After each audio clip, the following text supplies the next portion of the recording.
આજની વાર્તા સફળતાનો માર્ગ સતત પ્રયત્ન અને એક ધારા પ્રયત્નથી ભરેલો છે.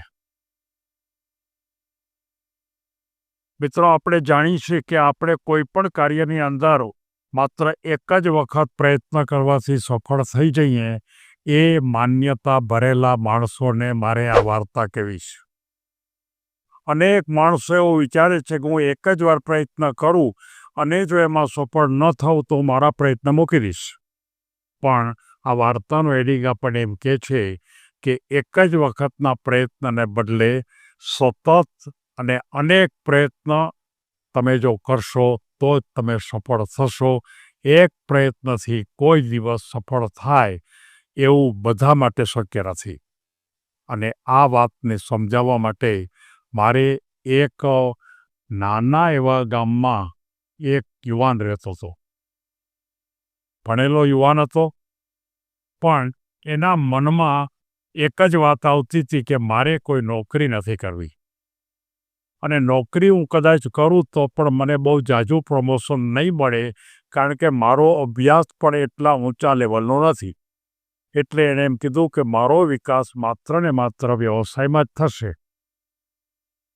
એટલે એણે શરૂઆતમાં એકદમ નાના પાયે વ્યવસાયની શરૂઆત કરી. મહેનત ખૂબ કરે, રાતને દિવસ કામ કરે, વ્યવસાયમાં જરૂરી બધા જ સિદ્ધાંતો એણે તૈયાર કરી લીધેલા. વ્યવસાયમાં કેવી રીતે વેચાણ કરવું, ગ્રાહકો સાથે કેમ વાત કરવી, માલ કઈ રીતે લઈ શકાય, આ બધી જ બાબતોનો એણે અભ્યાસ કર્યા પછી એણે પોતે વ્યવસાયની શરૂઆત કરી. પણ એને ધારેલું પરિણામ મળતું નહોતું. એનું વેચાણ એટલું વધતું નહોતું. કામ બધું આવડતું હતું, સિદ્ધાંતો ખબર હતા, પણ તેમ છતાં પણ માલ વેચાય નહીં. પૈસાની પણ તંગી દેખાણી. માણસો પણ મદદમાં કોઈ આવે નહીં. હવે કરવું શું? એના મનમાં એમ થયું કે મારે આ વ્યવસાયમાં હું સફળ નહીં થાઉં. મારે શું કરવું? એને આ વ્યવસાય બંધ કર્યો. એ એક કોઈ મહાન ચિંતક પાસે જાય છે અને એમ કહે છે કે મારા વ્યવસાયમાં હું સફળ ન થયો. ત્યારે તેણે કીધું કે તે કેટલી વખત પ્રયાસ કર્યો? તો કે મેં એક જ વાર પ્રયત્ન કર્યો અને એ પ્રયત્નમાં હું નિષ્ફળ ગયો. ત્યારે એ મનોવૈજ્ઞાનિક એમ કહે છે કે દોસ્ત, જિંદગીમાં કોઈ દિવસ કોઈ પણ માણસ પહેલા પ્રયત્ને સફળ થતા નથી. અથવા તો પહેલા પ્રયત્ને સફળ થાય એવા ઓછા માણસો હોય છે. મારે તને પૂછવું છે કે તું ભણતો તો, તે બોર્ડની પરીક્ષા પણ આપી છે, પણ તું કોઈ પણ વસ્તુ વાંચતો ત્યારે એક જ વખત વાંચીને મૂકી દેતો? તો કે ના, એકને બદલે હું 2 વાર વાંચું, 3 વાર વાંચું, 4 વાર વાંચું, 4 વાર પેપર લખું, અને આમ કરતાં એ વાંચવાનો પ્રયત્ન કરતો અને યાદ રાખતો.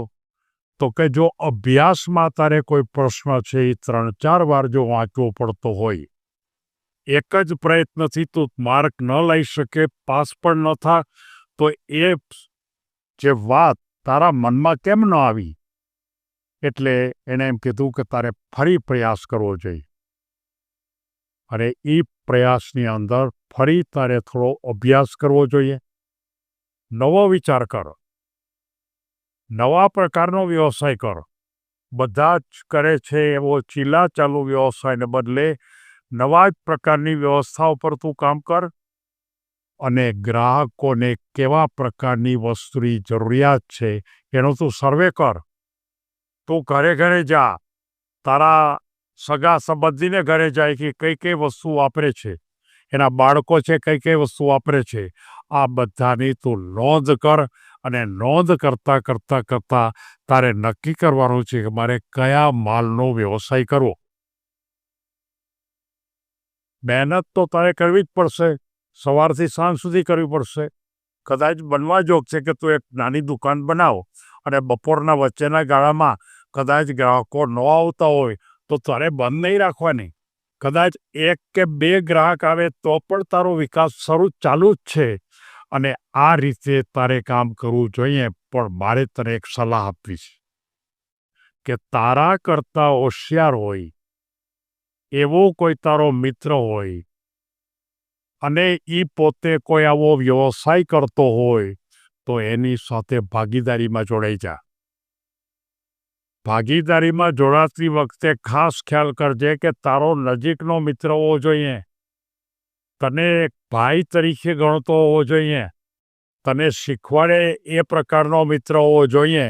અને જો આવો કોઈ મિત્ર તને મળી જાય અને તું તારો વ્યવસાય જો શરૂ કરીશ તો હું તને કહું છું કે ચોક્કસપણે સફળ થઈશ. પેલો યુવાન હતો, એને એમ થયું કે મારો એક મિત્ર છે, એ પોતે એ શહેરની અંદર વ્યવસાય કરે છે. એણે એની સાથે ભાગીદારી કરી, કામ કરવા માટેની જવાબદારી પણ પોતે લીધી અને ધીમે ધીમે એનો વ્યવસાય વધતો ગયો. સતત પ્રયત્ન ચાલુ રાખે, રાતને દિવસ ઘરે જાય તો પણ એના ઉપર વિચાર ચાલુ રાખે, શીખવાનું પણ બરોબર ચાલુ જ રાખે અને સાથોસાથ ધીરજ અને નિષ્ઠાથી કામ કરે. કોઈને છેતરીને વેપાર કરવાની ભૂમિકા ક્યારેય ન રાખે. માત્ર ને માત્ર પ્રમાણિકપણે વ્યવસાય કરવા માટેની દિશા એણે વિકસાવી. અને એને એના એક મિત્ર જે હતા, જે ભાગીદાર, એણે એને એમ કીધું કે દોસ્ત, જિંદગીમાં કોઈ દી નિરાશ ન હતો.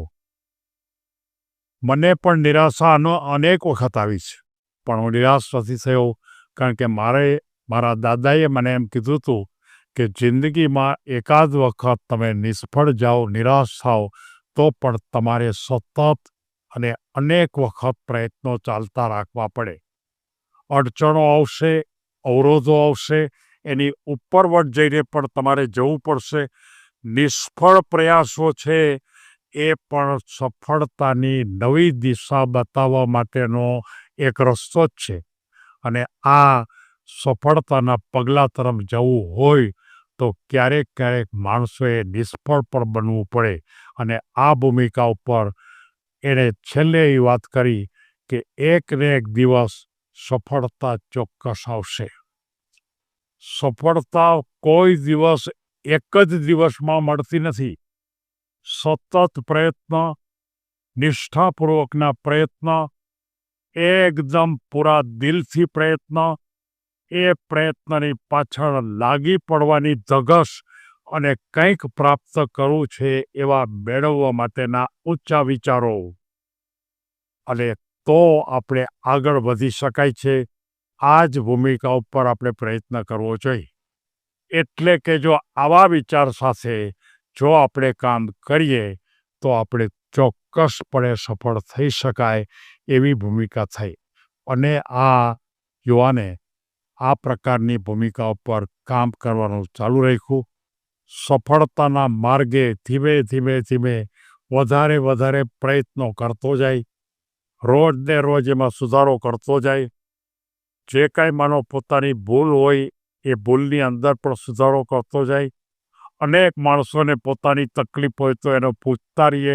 પોતાના ગ્રુપમાં જાજી સંખ્યાનો ઉમેરો કરતા જાય, મિત્રોની સંખ્યા પણ વધારે.